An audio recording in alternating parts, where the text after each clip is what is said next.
Bonjour, je suis Laetitia Trio du blog Coach & Go. Ceci est la 6e vidéo du défi 7 vidéos en 7 jours et le thème d'aujourd'hui est accepter d'être imparfait. Alors quand la recherche de la perfection devient un problème, quand cette recherche conduit à la procrastination et que vous n'arrivez plus à clôturer vos projets dans les temps, ça devient un objectif prioritaire. Nombreux sont ceux qui cherchent la perfection pour des raisons diverses et variées, mais souvent c'est lié à l'éducation et malheureusement on ne peut rien y faire parce que ce que l'on a vécu dans le passé, on ne peut pas le transformer. Néanmoins, il est possible de faire autrement et de chercher des solutions.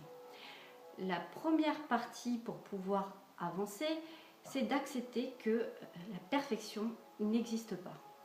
La perfection, c'est un rêve qu'on peut avoir, mais néanmoins, on ne l'atteint pas.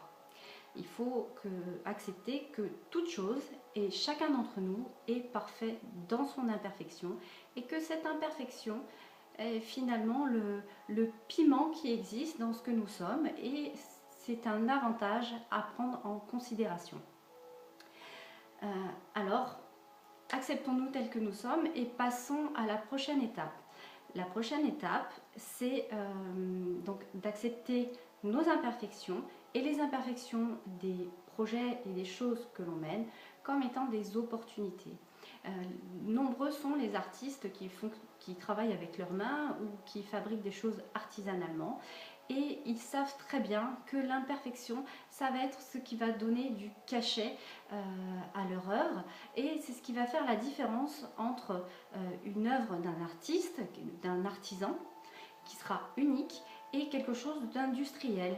Ces petites imperfections, c'est vraiment un avantage, mais il faut savoir les accepter telles qu'elles sont et d'en faire des opportunités. Ainsi, elles sont le démarrage d'une nouvelle créativité et il faut apprendre à développer une improvisation pour utiliser ce petit élément et en faire quelque chose d'exceptionnel. Donc la prochaine étape, c'est de trouver des solutions pour développer votre improvisation. Alors, je vais vous poser une première question. Je vous invite à y réfléchir quelques secondes. À votre avis, qu'est-ce qui fait la différence entre un commercial et un excellent commercial? Les deux vendent des produits ou des services, mais qu'est-ce qui va faire que l'un d'entre eux va être exceptionnel?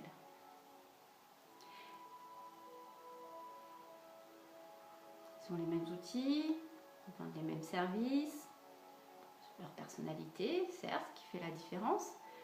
Néanmoins, si vous trouvez deux commerciaux qui ont des personnalités approchantes, l'un d'entre eux peut être excellent et l'autre être juste un commercial qui fait son travail. Ce qui va faire la différence, ça va être cette capacité d'adaptation, cette capacité à regarder tous les petits défauts et en faire un critère de différenciation. Ça va être prendre tous les problèmes qui peuvent être liés à l'activité et d'en faire des opportunités et d'optimiser avec optimisme ce qu'il y a à leur portée. C'est-à-dire que dans un des cas, l'un d'eux va dire oui mais ça va pas et le produit il a un problème et comment vous voulez que le client il veuille l'acheter alors que le produit il a un problème. Et le second il va dire ok, le produit il a ces avantages là, ces avantages là, ces avantages là, ok sur ça il est un peu faible mais c'est pas grave, appuyons sur les opportunités. Et dans la relation avec le client, il ne va pas dire oui mais mon produit il a ça qui est pas bien quand même. Non, ça va être quelque chose d'utiliser. Mon produit il a aussi ce point là, mais c'est pas grave parce que vous pouvez faire comme ci, comme ça. Reprendre le point qui peut être bloquant et en faire un avantage. C'est la base du marketing. Mais les excellents commerciaux, ce sont des bons marketeurs. Ils écoutent de façon approfondie leurs clients et ils vont essayer de réutiliser des critères d'acceptation pour le client, des critères de choix pour les développer pour que le produit ou le service qui est proposé puisse coller aux produits et aux services que eux vendent. Et c'est comme ça qu'ils font des excellentes affaires. Vraiment, d'optimiser avec optimisme ce que vous avez à votre portée. Il faut apprendre à composer avec ce qui est disponible. Plutôt que de se flageller sur ce qui ne fonctionne pas, prenez ce qui fonctionne et faites-en quelque chose de bon et de très bon. Au fur et à mesure du temps, vous aurez toujours l'occasion d'améliorer petit à petit les choses qui sont à votre portée. Alors, comment développer vos capacités d'improvisation ? Il y a différentes manières de le faire. La première qui est vraiment de se mettre dans le bain, et vous pouvez pour ça, pourquoi pas, vous inscrire à un cours de théâtre. Dans les cours de théâtre, il y a toujours des moments où votre professeur va vous demander de faire une improvisation sur un thème donné. Ça se voit d'ailleurs à la télé ou sur YouTube. Il y a des comédiens qui vont pouvoir récupérer 5 mots qui n'ont rien à voir, qui sont donnés à droite à gauche, et en faire une histoire. Parce qu'ils vont improviser et composer avec ce qui leur a été donné. Et c'est exactement ce qu'on vous demande dans ces cas-là, c'est de savoir improviser avec les éléments qui vous ont été donnés. La seconde possibilité, c'est de fréquenter les réseaux d'entrepreneurs ou autres, et de vous habituer à faire des pitchs adaptés en fonction du type de cercle où vous êtes. Les pitchs, c'est très court, donc il faut réussir à condenser énormément ce que vous allez dire, et il faut que ça matche avec l'endroit où vous êtes et les interlocuteurs qui vont être là. Vous avez aussi la possibilité de vous entraîner en expliquant ce que vous faites dans des rencontres avec des amis d'amis, dans des cas de copinage. Et dans ce cas-là, vous êtes sur des échanges à faible, à faible impact. Donc même si vous vous vautrez lamentablement, ben c'est pas grave. C'est pas grave parce que finalement il y a beaucoup de chances que la personne que vous avez en face vous en tienne pas rigueur, et en plus soit dans un secteur d'activité qui n'a rien à voir avec le vôtre, qui pourra jamais être un prescripteur et qui sera encore moins un de vos clients. Mais ça vous habituera à vous présenter et à improviser. La dernière chose qui est possible, en reculant encore, en prenant un petit peu plus de distance, c'est de vous habituer à raconter des expériences que vous avez vécues de manière humoristique et d'improviser la manière dont vous allez raconter ce que vous avez vécu. Et le fait de prendre la parole, de choisir vos mots en fonction des réactions qui sont en face de vous, ça va être un bon entraînement, et ça peut être finalement très loin du côté professionnel que vous pouvez avoir.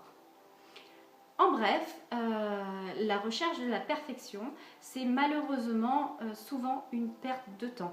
D'ailleurs, dans les processus de Total Quality Management, on essaie d'améliorer les choses au fil du temps. On est dans une recherche de qualité, néanmoins, on tend à s'approcher de la perfection, mais petit à petit, au fil du temps. Donc, misez sur l'amélioration constante, acceptez de rendre un travail, un projet ou un produit qui ne sera pas parfait, mais qui sera déjà très bien et que vous aurez réalisé au mieux de vos possibilités. Et acceptez ça, vous faites au mieux de vos possibilités. Moi j'ai travaillé dans une start-up où le leitmotiv c'est fais comme tu veux, mais fais au mieux, qu'on ne soit pas embêté. C'est le principe de base, et que le client soit content. Faites en sorte que vos clients soient contents, et vos clients seront contents si vous leur donnez le produit ou le service que vous leur avez proposé dans les temps. Acceptez les contraintes de temps. On vous a donné un laps de temps, vous arrivez au bout, clôturez ce que vous êtes en train de faire et rendez ce qui était possible de faire. Et soyez optimiste en optimisant un maximum ce qui est à votre portée. Voilà, je vous remercie de m'avoir écouté, d'avoir regardé cette vidéo. Comme d'habitude, je vous invite à vous abonner à la chaîne pour avoir les prochaines vidéos, de cliquer j'aime si vous voulez faire découvrir la vidéo à d'autres internautes, et de cliquer j'aime pas si vous n'avez pas aimé la vidéo et si vous pensez que personne ne devrait la regarder. En dessous de la vidéo, je vous remettrai un lien vers mon blog. Vous avez la possibilité de regarder des articles qui ne sont pas en vidéo et vous pouvez vous inscrire à la newsletter qui vous permettra de voir les nouveaux articles qui sont publiés et les nouvelles vidéos qui seront diffusées. Je vous souhaite un excellent week-end. À demain!